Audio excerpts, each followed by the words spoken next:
Eny ary resakantsika natao hoe filazantsara. Niny natao vidéo izy ty satria matetika rehefa soratana le izy de be dia be ny zavatra tsy azo, de tsara kokoa ny tonga de atao audio le izy a, vidéo moa zany a, de mba mazava kokoa ny zavatra tiana ampitaina. Ny resakantsika ny atao hoe filazantsara, be dia be ny olona mitory fa ny olana rehefa ohatra ka tsy ny filazantsara ny fototry ny zavatra toriana de lasa manorina, tsy manorina eo ambonin'ilay tena vatolampy a, de Jesosy Kristy fa lasa manorina eo ambonin'ny zavatra hafa. De androany aho hiezaka hanazava ny tena atao hoe filazantsara. Mizara anankitelo izy ity. Mizara anankitelo mizara anankitelo izay notenenin'i Paoly moa amin'ny Korintana voalohany toko fahadimy ambin'ny folo. Korintana voalohany toko fahadimy ambin'ny folo. Tsy ho vakiantsika angambany fa manasa anareo hamaky ny baiboly, meko le référence de anjara anareo ny mamaky azy a. Korintana voalohany toko fahadimy ambin'ny folo a. De ao anatin'io Korintana voalohany toko fahadimy ambin'ny folo io a no anazavan'i Paoly mazava tsara ny atao hoe filazantsara. De rafitinina de tsotra ny atao hoe filazantsara.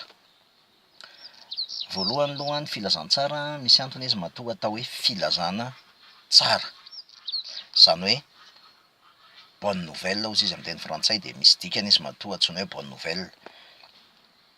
Fa alohan'ny bonne nouvelle misy mauvaise nouvelle, dia ny mauvaise nouvelle de hoe very ianao, tafasaraka tamin'Andriamanitra ianao ary n'inon'inona nataonao de natiora-natiora-ntsika olombelona mihitsy a no tsy afaka intsony mifandray amin'Andriamanitra satria lasa natiora déchue, lasa nandova hoditsika de tsy afaka mifandray amin'Andriamanitra intsony taorian'ny fahotana zay taorian'ny ota zay nataon'i Adama tao amin'izay edena, de tafasaraka tanteraka tamin'Andriamanitra ny olombelona. Dikany very tsika, ny dikany tafasaraka amin'Andriamanitra tsika. Ary zay indrindra no mahatonga ny Jesosy Kristy niteny tamin'ny Zakaeosy hoe indro izy ny zanak'olona hitady sy hamonjy ny very. Zany hoe filazantsara zany dia Andriamanitra mitady sy mamonjy ny very. Andriamanitra zay mitady sy mamonjy antsika. De hozaraiko telo izy ity, mbola tsy fantatro raha ho tafiditra ao anatin'ity vidéo anankiray ity, fa hizara anankitelo mazava tsara izy ity. Mizara telo mazava tsara, ny asa-pamonjena nataon'i Kristy a dia voalohany indrindra ny asa-pamonjena nataony teo amin'ny hazo fijaliana. Ny faharoa ny asa-pamonjena nataony tamin'ny fitsanganany tamin'ny maty sy ny nandefasany fanahy masina. Ary ny fahatelo a, zay efa vita ao amin'ny tontolo ara-panahy fa saingy mbola tsy miseho eo amin'ny tontolo hita maso a, ny fahatelo a de ny fiverenan'i Jesosy Kristy anatanteraka sy ampiseho miharihary an'izay famonjena efa vita an'izay. Ireo zavatra anankitelo ireo no ho resahantsika satria reo no tena ivon'ny filazantsara. Ary ny filazantsara tsy maintsy mifototra amin'i Jesosy Kristy. Zay no antsoina hoe Christocentrique, tsy maintsy mifototra amin'i Jesosy Kristy, tsy mifototra amintsika, efa défaillant tsika, efa mpanoty tsika, efa tsy afaka manatona an'Andriamanitra amin'ny natiorantsika tsika, satria ny nofo aman-draha tsy mahazo mandova amin'ny fanjakan'Andriamanitra hozy izy ny tenin'Andriamanitra. Zany hoe amin'ity amin'ny natiorantsika, ilay natiora déchue de tsy afaka manatona an'Andriamanitra tsika. Fa ny tenin'Andriamanitra nefa miteny hoe zay nateraky ny nofo de nofo a, de zay nateraky ny fanahy de fanahy. Tsy afaka mandova amin'ny fanjakan'Andriamanitra tsika raha tsy mandray natiora vaovao, izany hoe nateraka ara-panahy. Ohatrany ao raha nampilanin'Andriamanitra amin'izay zavatra izay satria misy planin'Andriamanitra tao anatin'ilay izy a mba hamonjena antsika. Voalohany indrindra teo amin'ny hazo fijaliana. Misy zavatra anankiroa tena mila mazava tsara, mila azo momba ny teo amin'ny hazo fijaliana. Voalohany indrindra ny hazo fijaliana dia fa toy izao izy nitiavan'Andriamanitra n'izao tontolo izao nomeny ny zanany latokana mba tsy ho very rehetra mihna azy fanona fiainana mandrakizay. Zay tsy nalala ota ozy Paoly de nataon'Andriamanitra tonga ota mba ho tonga fahamarinana ao amin'Andriamanitra kosa tsika. Inona dikan'izany zavatra zany? Jesosy Kristy natongavany voalohany teo amin'ny hazo fijaliana. Raha ohatra ka mila référence tsika rehefa avy eo afaka manontany anahy any amin'ny MP na manontany anahy any amin'ny miresaky tsika any amin'ny eo amin'ny commentaire fa ho azavaiko fotsiny aloha le izy rehefa avy eo tsika miresaka ny momba ny resaka référence biblika. Jesosy Kristy natongavany teo amin'ny hazo fijaliana dia amela ny helokontsika,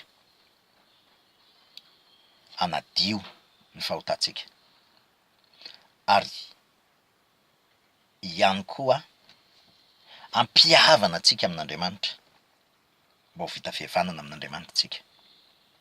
Zay ny nataon'Andriamanitra nataon'i Jesosy Kristy teo amin'ny hazo fijaliana. Ny zavatra nataon'i Jesosy Kristy teo de nandon-trosa lay voalaza hoe fahafatesana ny tambin'ny ota. Fahafatesana ny tambin'ny ota zany hoe ny zavatra nataon'i Kristy teo de nandohan'izay vidin'izay fahafatesana tambin'ny ota zay, aina solon'ny aina de nalohany Jesosy Kristy teo amin'ny hazo fijaliana lay fahafatesana tambin'ny ota.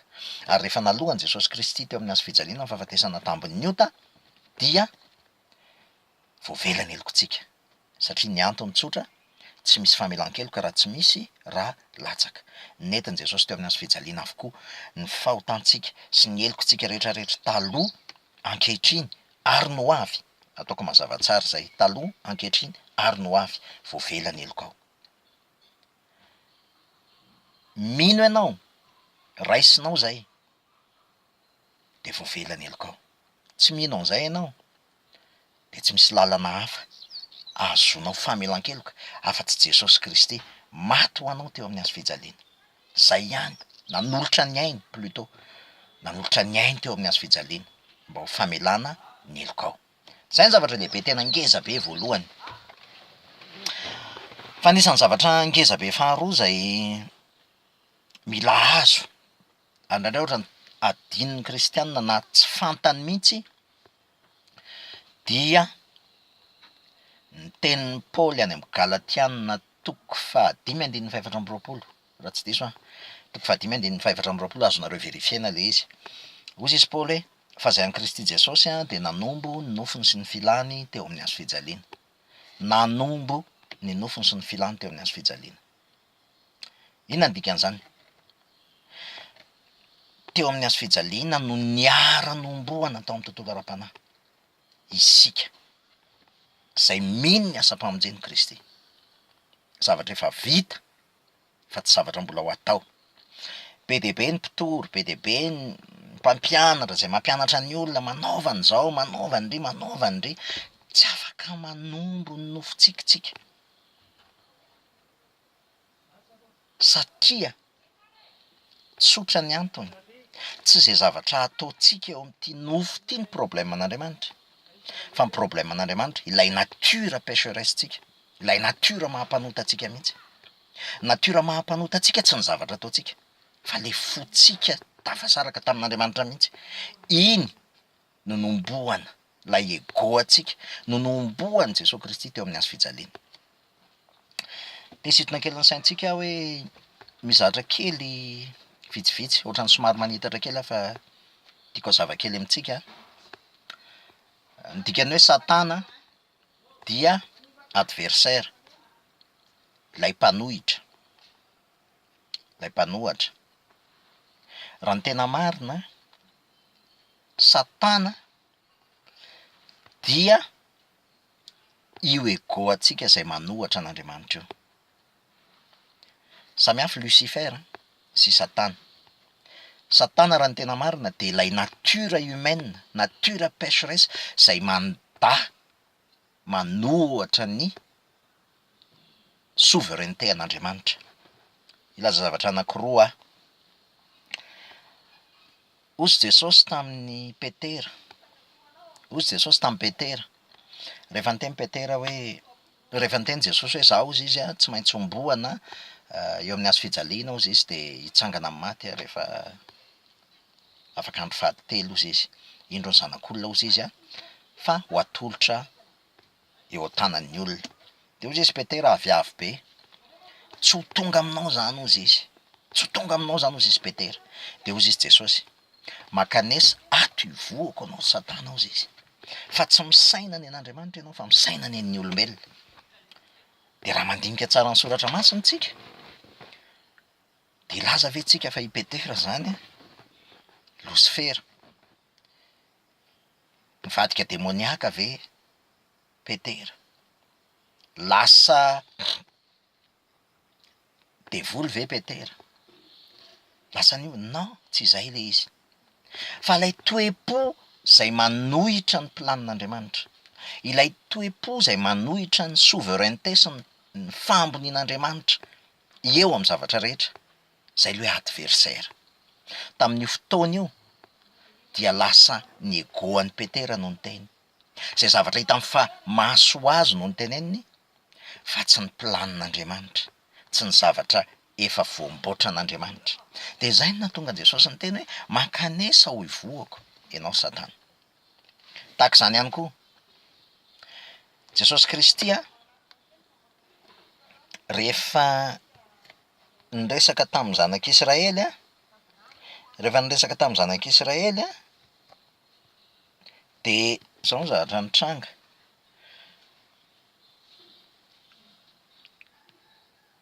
reo zanak'israely reo a nisy fotoana ny tenenin' jesosy hoe nareo izy izy zanaky ny devoly rainareo nareo izy izy zanaky ny devoly rainareo natso aloha jerentsika mihitsy ny zay teny zay a de am'izay nga misy mba mazava kokoa Jaona 8:44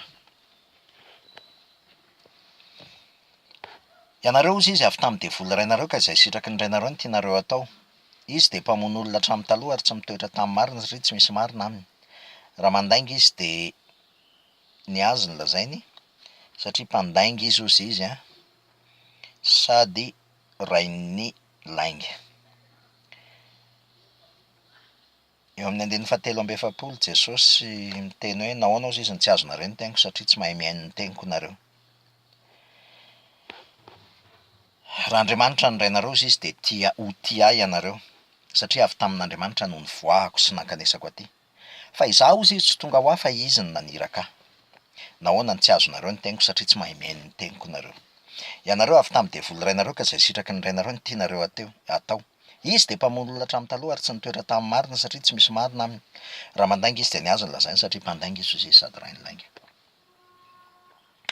ina dikan'izany raha andriamanitra ny rainareo izy izy de ho tia ianareo satria avy tamin'andriamanitra no ny voahako a sy nankanesako aty fa izaho tsy tonga ho aho fa izy ny naniraka fa nareo izy izy avy amin'ny devoly rainareo mila azotsika ny tena sensan'io zavatra tia ny jesosy tenenina io oveta ny teny jesosy tenenina de ilay nateraky ny nofo sy ilay nateraky ny fanahy ilay nateraky ny nofo sy ilay nateraky ny fanahy tahaka ny zanaky Agara Ismaela zay nytenenin'ny Paoly moa any amin'ny Galatiana any toko fahaenina angamba izay raha tsy diso a le tantarany tendrombohitra anankiroa roay ozy izy a io zanaka andevy-vavy io izy izy a fa ny tsy andevo izy izy tsy miara-mandova amin'ny andevo ianareo zanaky ny devoly rainareo zany hoe ianareo zanak'ilay natiora humaine ianareo zanak'ilay natiora zay centré aminareo tsy mahalala fa tsy ny tenanareo tsy mahalala fa tsy ny tenanareo ary tsy manao fa tsy manohatra ny souveraineté an'andriamanitra tsy manohatra raha tena zanak'andriamanitra nareo zany hoe nateraka ara-panahy de ho fantatrareo hoe izaho ozy izy jesosy fa satria tsy mbola nateraka ara-panahy nareo fa nateraky ny nofo nateraka tao amin'ny ota de tadio izy izy fa zay tianareo zay tiany ny rainareo atao ihany no ataonareo inona ny ataon'ny olona égocentrique ny égocentrisme tsy misy afa-tsy ny tenany tsy mahalala afa-tsy ny tenany zay mahasoa azy zay mahatsara azy zay ny olombelona zay ny natiora ny olombelona normal tsara, natiran'olombelona normal tsara.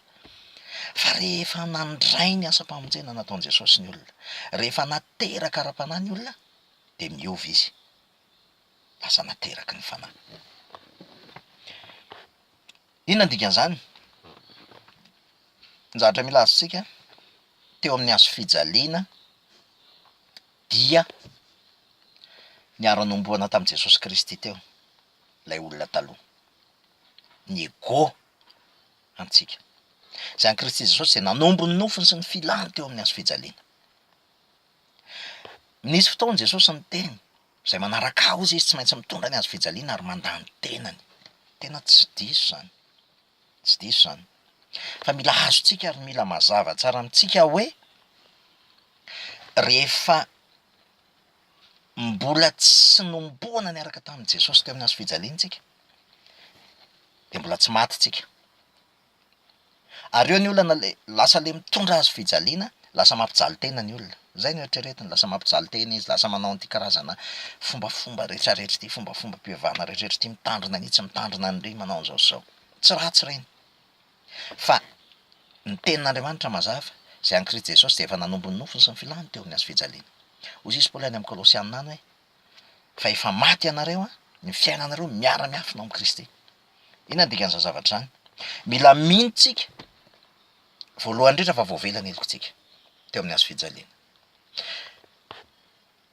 Voasarona ny fahotantsika, ny taloha ankehitriny ary mandrakizay. Fa ny zavatra faharoa tena zavatra ngeza be de mila azontsika tsara fa niara-maty tamin'i Kristy teo amin'ny hazo fijaliantsika. Mila inoantsika zay. Mila tonga fiainana eo amintsika zay hoe aika izaho efa maty teo amin'ny hazo fijaliana. Aika izaho efa maty teo amin'ny hazo fijaliana. Tsy andeha hanao zavatra mbola hamonoana teny, tsia. Fa efa maty aho teo amin'ny hazo fijaliana. Efa nanombo ny nofoko sy ny filako teo amin'ny hazo fijaliana. Taddio ry havana, ny finoana marina, zany hoe ny conviction marina, de miteraka fisainana marina. Ary ny fisainana marina rehefa avy eo no mamokatra asa marina.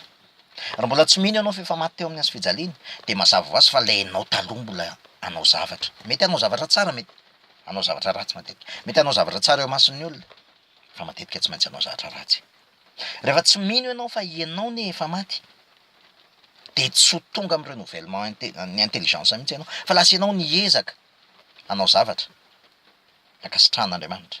Ny zavatra rehetra ry havana de centré teo amin'i Jesosy Kristy avokoa. Itsika raha ny tena marina, tsy afaka manatona an'Andriamanitra, tsy afaka mahavita na inona na inona. Izay no nahatonga hoe tsy maintsy Jesosy, itsika tsy afaka miakatra any an-danitra. Tsy afaka miakatra any an-danitra tsika hanatona an'Andriamanitra, fa tsy maintsy Jesosy Kristy nidina teto amin'izao tontolo zao namita ny asa-pamonjena. Zay azavadika zay. Be de be ny mpitory, lasa manosika ny olona andeha hiakatra ahatratra an'Andriamanitra. Fa tsika tsy ahatratra an'Andriamanitra ninona ataontsika. Fa Jesosy Kristy nidina mba hamonjy antsika. Amin'ny tapany voalohany ty ara mila azontsika tsara. Maty Jesosy Kristy no fahotantsika. Fa ny zavatra faharoa ngeza be, efa maty tsika, efa vita zany. Inona sisa? Ny famelan-keloka tsy angatahana, fa efa vita. Inona? Mino ny famelan-keloka, zay ny any amin'ny fanekempinoana zay ataon'ny protestanta raha tsy diso, mino ny famelan-keloka, inona ny famelan-keloka. Ary tahak'izay ihany koa, ny fahafatesantsika niaraka tamin'i Kristy teo amin'ny hazo fijaliana de mila inoana, mila raisina ampinoana. Raisina ampinoana ny famelan-keloka, ary raisina ampinoana miaraka amin'izay ihany koa ny fahafatesantsika niaraka tamin'i Kristy teo amin'ny hazo fijaliana. Ireo zavatra anankiroa ireo ry havana, ny fidirana voalohany ao amin'ny tena antsoina hoe kristianisma. Iresakitsika amin'ny manaraka ny antsoina hoe inona ny herin'ny fitsangana amin'ny maty, ary inona ny dikan'i Jesosy Kristy zay mbola hiverina, satria filazantsara daholo zay. Fa amin'ity androany ity aloha hijanona eo amin'izay hazo fijaliana izay tsika. De misaotra indrindra raha zotahiny Jesosy daholo tsika rehetrarehetra.